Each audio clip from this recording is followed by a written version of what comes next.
Kepala Sekolah, Dekan Guru Pembina, Satu Batang Merangin, yang saya hormati rekan-rekan sejawat seperjuangan Guru TK Negeri Pembina Batang Merangin yang sempat hadir pada hari ini.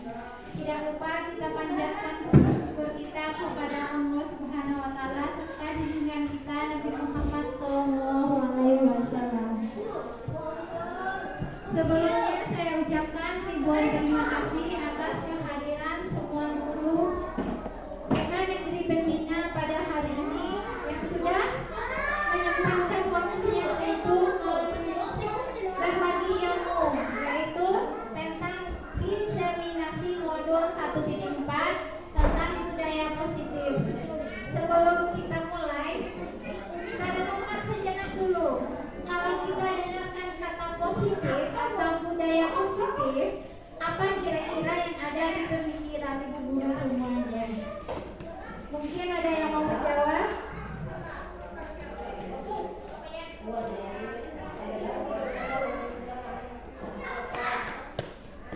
Jika tidak ada, kita lanjutkan ke tujuan pendidikan.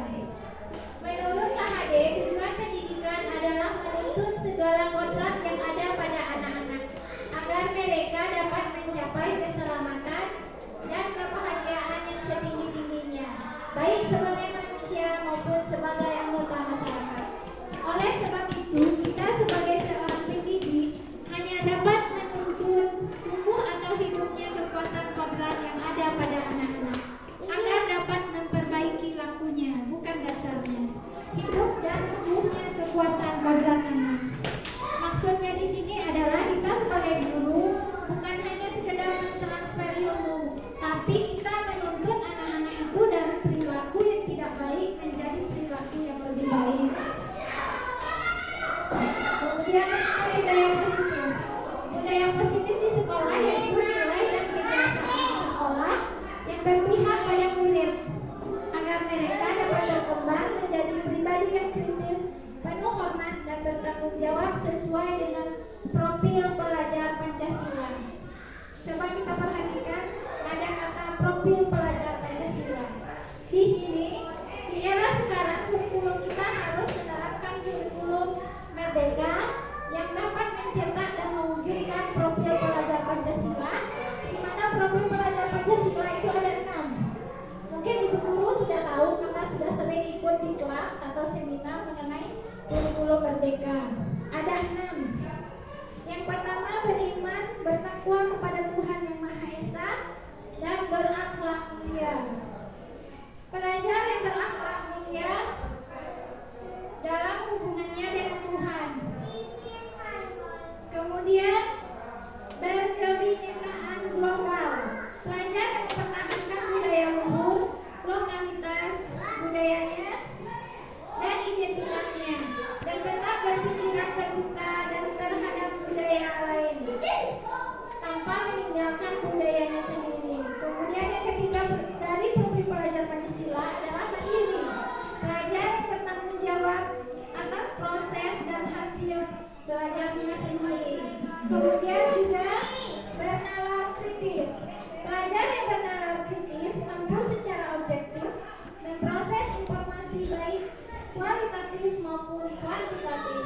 Yang berikutnya adalah profil pelajar Pancasila yang kelima, yaitu bergotong royong. Pelajar yang memiliki kemampuan untuk melakukan kegiatan bersama-sama dengan sukarela. Dan yang terakhir adalah pelajar yang kreatif. Pelajar yang kreatif mampu modifikasi dan menghasilkan sesuatu yang orisinil, bermakna dan bermanfaat.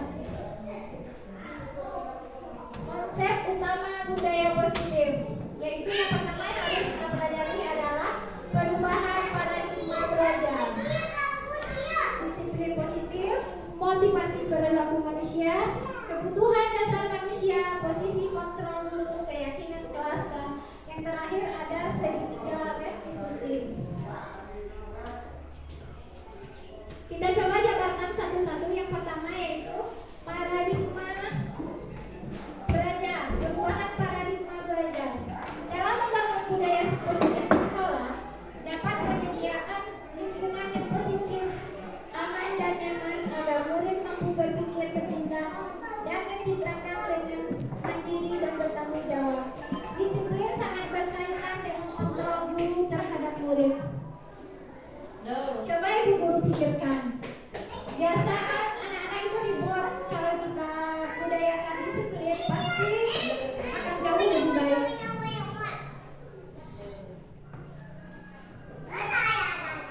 Kita lanjut dengan apa itu makna disiplin. Mungkin ada ibu guru yang tahu makna disiplin.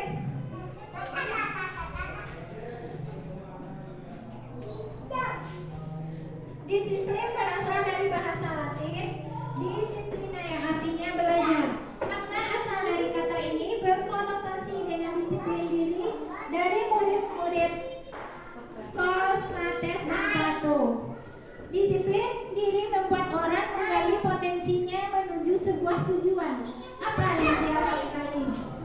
Namun dalam budaya kita makna kata disiplin telah berubah menjadi sesuatu yang dilakukan seseorang pada orang lain untuk mendapatkan kepatuhan. Kecenderungan umum adalah menghubungkan kata disiplin dengan ketidaknyamanan, bukan dengan apa yang kita hargai atau pencapaian atau tujuan. Disiplin adalah kemampuan memerintah diri dalam mengontrol dan menguasai diri untuk memilih tindakan yang mengacu pada nilai-nilai yang kita hargai dengan penuh tanggung jawab tanpa merasa diperintah orang lain. Nilai-nilai yang kita hargai adalah nilai-nilai kebajikan, sifat positif yang merupakan tujuan mulia yang ingin dicapai setiap individu, seperti nilai-nilai dalam profil pelajar Pancasila. Misalnya seperti kita mau ke sekolah, sebagai seorang guru kita harus disiplin dengan waktu. Kemudian kebutuhan dasar manusia. Kebutuhan dasar manusia adalah segala sesuatu yang kita lakukan untuk mendapatkan apa yang kita inginkan. Seluruh tindakan yang kita lakukan memiliki tujuan tertentu, dan semua usaha terbaik yang kita lakukan adalah dalam rangka agar kebutuhan dasar kita terpenuhi dengan baik. Adapun 5 kebutuhan dasar manusia, yang pertama yaitu kebutuhan bertahan hidup, di mana kita membutuhkan makanan, pakaian, tempat tinggal, keamanan, dan kesehatan. Kemudian kita juga butuh kasih sayang dan rasa diterima. Rasa diterima diperlukan berbagi, kerjasama, menjadi bagian dalam kelompok. Kemudian penguasaan berdasarkan harga diri, keinginan untuk dianggap pemimpin, berprestasi, dan diakui. Kemudian kebutuhan dasar akan kebebasan, di mana kita ingin mandiri, memiliki pilihan sendiri, mencoba hal baru, mampu mengendalikan arah diri kita sendiri. Dan yang terakhir adalah kebutuhan kesenangan, di mana kita sebagai manusia itu membutuhkan bermain, humor, antusias, dan tertawa. Tidak mungkin kita menangis terus. Seperti contoh pada kasus Ibu Wati ini. Ibu Wati guru wali kelas Rombel A di TK Buah Hati Bunda sedang bingung menghadapi ulas salah satu murid di kelasnya Bobby. Beberapa anak di Rombel A telah datang padanya dan mengeluh Bobby yang seringkali meminta makanan temannya. Jika Anda menghadapi situasi seperti Ibu Wati, apa yang akan Anda lakukan? Menurut Anda kira-kira apa alasan Bobby melakukan hal itu? Coba Ibu guru renungkan. Kira-kira kenapa Bobby seperti itu? Kebutuhan apa yang diinginkan Bobby? Kita kembali ke 5 kebutuhan dasar manusia. Kira-kira kebutuhan apa yang diinginkan Bobby? Terima kasih Bu Juliani. Kasih sayang dan rasa diterima. Benar sekali. Kita lihat jawabannya. Dalam konteks penerapan disiplin positif, Ibu Wati sebaiknya mencari tahu dahulu alasan Bobby melakukan tindakan tersebut agar mengetahui kebutuhan mana yang sedang berusaha dipenuhi oleh Bobby. Bobby lapar, yang pertama Ibu guru harus menganalisisnya dulu. Bobby lapar dan orang tuanya tidak membawakannya bekal makan siang. Berarti ini kebutuhan, kalau makanan kebutuhan bertahan hidup. Kemudian teman Bobby jadi memperhatikan Bobby, kebutuhan akan ya betul, yang dikasih sayang dan rasa terima. Kemudian dia merasa hebat karena temannya jadi takut dan menuruti keinginannya. Kalau seseorang menjadi takut berarti kebutuhannya akan kekuasaan. Kemudian Bobby merasa bosan dengan bekal yang dibawakan orang tuanya karena selalu dengan bekal yang sama. Berarti kebutuhan akan ya kebebasan.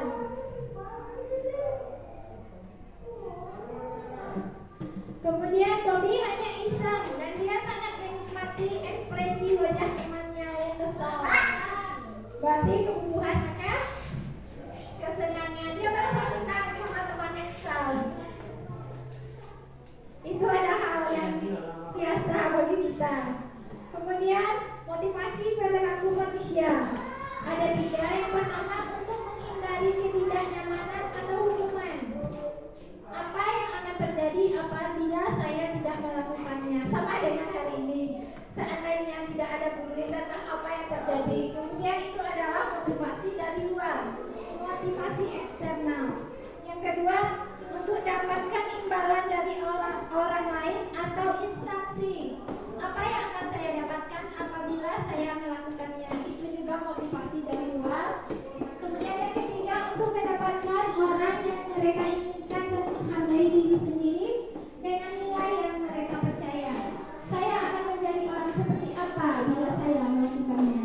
Itu adalah motivasi dari dalam diri kita sendiri. Tujuan daripada disiplin positif.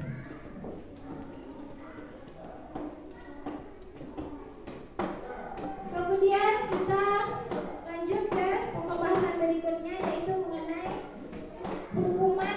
Yang pertama, hukuman dapat mendisiplinkan anak. Apakah benar hukuman dapat mendisiplinkan anak? Tergantung hukumannya dan keadaannya ya Bu. Yang kedua, pemberian hukuman dengan hal positif seperti membaca atau membersihkan halaman sekolah dapat meningkatkan disiplin anak. Tergantung keadaan.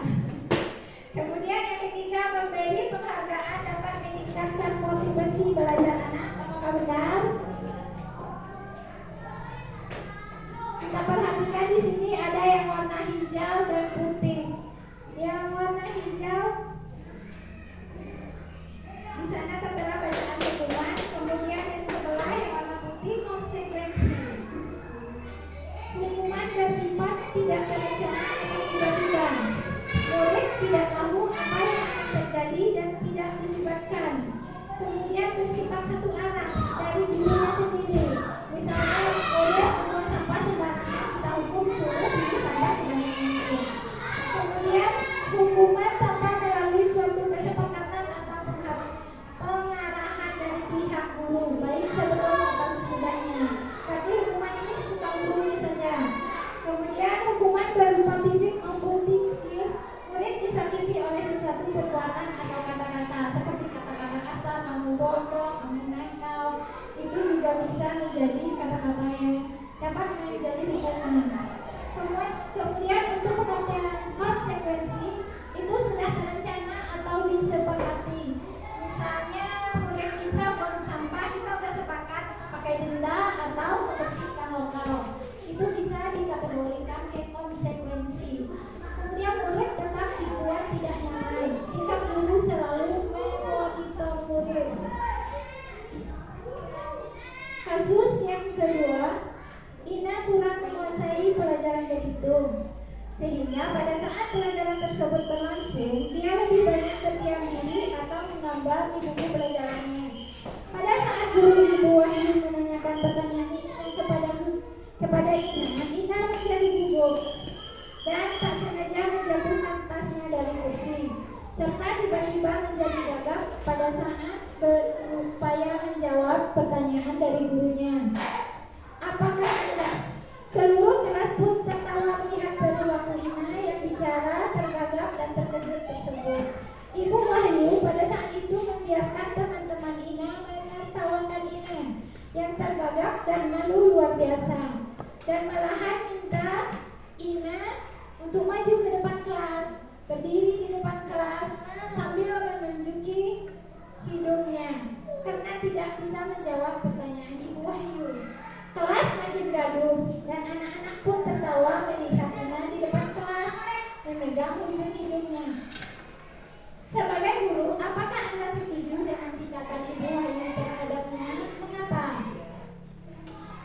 Kita coba lihat pembahasan dari kasusnya. Tindakan guru. Mencatat 100 kali di dalam buku kelima. Saya tidak akan terlambat lagi karena terlambat ke sekolah. Ini merupakan hukuman. Kemudian lari mengelilingi lapangan basket 2 kali karena terlambat hadir di sekolah. Juga hukuman. Menggantikan kertas tugas teman yang telah dicoret-coret. Konsekuensi. Kemudian membersihkan tumpahan air di meja tulis karena tersenggol pada saat belajar termasuk konsekuensi. Kemudian murid disuruh untuk tidak mengenakan sepatu seharian di kelas karena tidak mengenakan sepatu hitam. Hukuman. Lari mengelilingi lapangan basket 2 kali karena terlambat 10 menit untuk pelajaran olahraga. Merupakan konsekuensi. Kemudian kita lanjut dengan posisi kontrol guru. Sebagai seorang guru, kita harus bisa mengontrol murid-murid kita agar bisa menuntunnya menjadi profil pelajar Pancasila dan menerapkan disiplin positif di sekolah. Adapun posisi kontrol guru ada 5. Yang pertama menghukum, membuat merasa bersalah,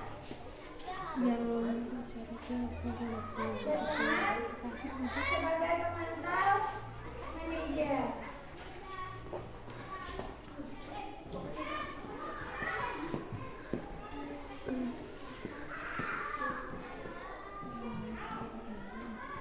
Coba perhatikan pernyataan posisi kontrol guru. Saya kecewa sekali dengan kamu. Berarti adalah membuat orang merasa bersalah. Kita bisa mengatakan itu dengan murid, maka dia akan merasa bersalah. Tidak perlu menghukumnya. Kemudian kamu tidak pernah melakukannya. Berarti guru di sana posisi kontrolnya sebagai penghukum. Ayo lakukan demi ibu bapak. Berarti kita merangkulnya berteman. Kemudian apakah kamu mau mendapatkan stiker bintang hari ini?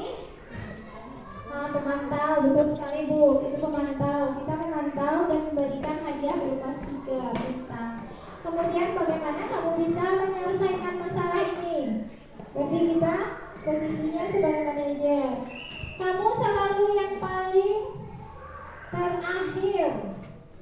Posisi kita di sana sebagai penghukum. Coba kita perhatikan videonya.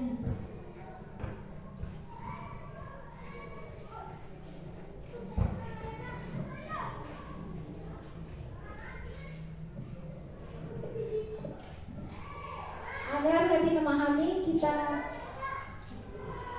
perdalam dengan video.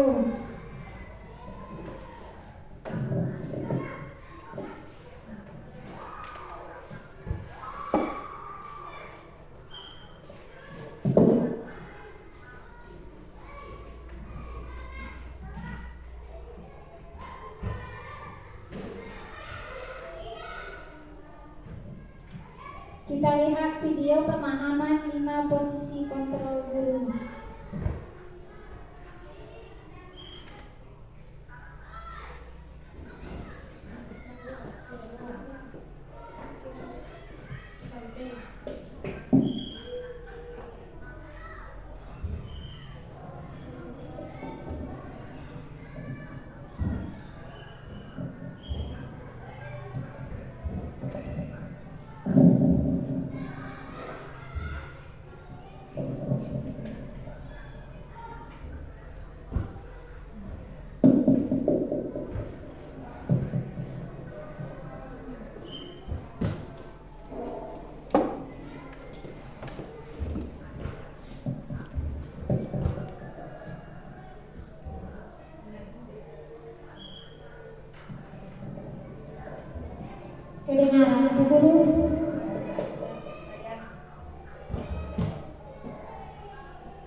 Nah, itulah ibu semuanya pemahaman kita mengenai 5 posisi kontrol. Semoga dengan melihat video ini pemahaman kita akan lebih mendalam lagi. Kita lanjut dengan keyakinan kelas. Sebenarnya keyakinan kelas ini sudah diterapkan, cuman mungkin belum begitu kental di sekolah kita. Seperti kemarin Ibu Juliani itu menerapkan menyanyikan jari terlebih dahulu, sehingga anak-anak itu sepakat seperti menyanyikan jari manis, tidak boleh menangis. Itu sebenarnya juga pembentukan dari keyakinan kelas, yang dimana keyakinan kelas adalah nilai-nilai kebajikan atau prinsip-prinsip universal yang disepakati bersama secara universal bersama anak didik kita. Mengapa kita memiliki peraturan tentang penggunaan helm pada saat mengendarai kendaraan roda 2? Berarti ini untuk keselamatan kita, ya Ibu. Kemudian yang kedua, mengapa kita memiliki peraturan tentang penggunaan masker, mencuci tangan setiap saat? Berarti ini untuk kesehatan dan juga keselamatan. Nilai-nilai keselamatan atau kesehatan inilah yang kita sebut sebagai suatu keyakinan, yaitu nilai-nilai kebajikan disepakati secara bersama. Kemudian kita juga dituntut untuk membentuk keyakinan kelas. Keyakinan kelas bersifat lebih abstrak daripada peraturan yang lebih rinci dan konkret. Keyakinan kelas berupa pernyataan universal. Pernyataan keyakinan kelas senantiasa dibuat dalam bentuk positif. Keyakinan kelas hendaknya tidak terlalu banyak sehingga mudah diingat dan dipahami oleh peserta didik kita. Kemudian keyakinan kelas sebaiknya sesuatu yang dapat diterapkan di lingkungan kelas kita sendiri. Semua warga kelas hendaknya ikut berkontribusi dalam pembuatan keyakinan kelas lewat kegiatan curah pendapat. Kalau kita di TK mungkin bisa menggunakan media gambar karena anak-anak masih belum bisa baca tulis. Kemudian bersedia meninjau kembali keyakinan kelas dari waktu ke waktu apakah memiliki dampak positif untuk memajukan kegiatan sekolah atau tidak. Di sini kita lihat ada kesepakatan kelas. Ada 2 kesepakatan kelas. Kira-kira yang mana yang keyakinan kelas dan yang mana merupakan peraturan atau kesepakatan kelas. Yang berwarna hijau datang tepat waktu mengucapkan salam. Yang kedua menjaga kebersihan sekolah. Yang ketiga berdoa sebelum dan sesudah kegiatan. Aktif dalam pembelajaran dan tertib. Kemudian yang berwarna putih, kami guru dan murid yang saling menyayangi. Kami murid yang semangat belajar. Kemudian kami murid yang peduli dengan teman-teman. Tadi pengertian kesepakatan kelas kita bentuk secara bersama. Berarti yang kesepakatan kelas hijau apa kuning ini dulu? Hijau apa putih? Kita bentuk bersama. Berarti yang putih ya Bu. Kita bentuk bersama. Dengan adanya kesepakatan kelas maka akan terbentuklah budaya positif. Dengan adanya budaya positif keyakinan kelas, adanya lingkungan positif dan terciptalah budaya positif di sekolah. Kemudian di sekolah kita tidak luput dari segala sesuatu permasalahan dengan murid atau peserta didik kita. Di sini kita bisa memecahkannya tanpa harus adanya hukuman ataupun sejenisnya yang dapat menyakiti perasaan murid kita. Kita bisa menggunakan salah satu metode yang kita gunakan yaitu segitiga restitusi, di mana segitiga restitusi ini merupakan suatu proses dialog yang dijalankan guru dan orang tua agar dapat menghasilkan murid yang mandiri dan bertanggung jawab. Ini adalah bentuk dari segitiga restitusi, di mana salah satu tindakannya itu, tindakan yang pertama adalah menstabilkan identitas. Di sini kita bisa membuat peserta didik kita merasa gagal karena perbuatan salah menjadi positif terhadap dirinya. Misalnya kita sebagai guru bisa berkata, berbuat salah itu hal yang manusiawi. Tidak ada manusia yang sempurna. Bapak atau ibu juga buat salah. Kita pasti bisa menyelesaikan permasalahan ini. Di sini kita menstabilkan identitas daripada murid kita.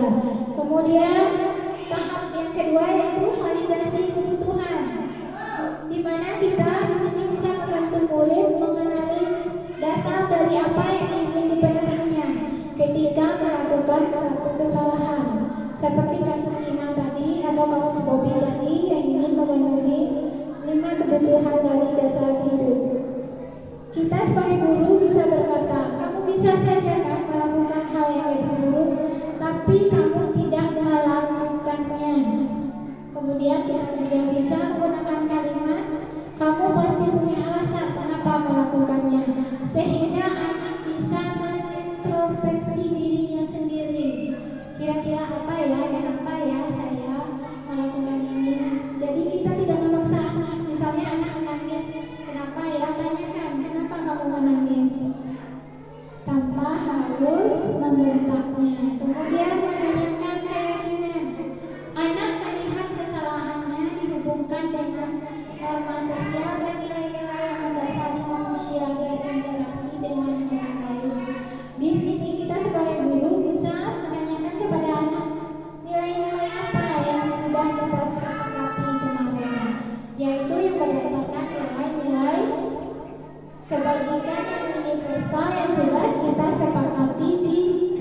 kesepakatan kelas. Nah, demikianlah pemaparan saya hari ini. Semoga saja bermanfaat. Sebelum kita tutup, ada baiknya kita tonton video berikut agar menjadi motivasi kita sendiri dalam memahami setiap ilmu yang diberikan.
Nah, Ibu Guru hebat. Apa yang ada di pikiran Ibu Guru setelah menyaksikan videonya? Ada yang mau berpendapat? Ada yang mau berpendapat? Ibu Guru ada yang mau berpendapat? Silakan. Di sini kita lihat video Bernard dengan segala upaya yang ada dengannya, malu segala macam, sudah berusaha untuk maksimal naik ke puncak meraih tujuan dari hidupnya.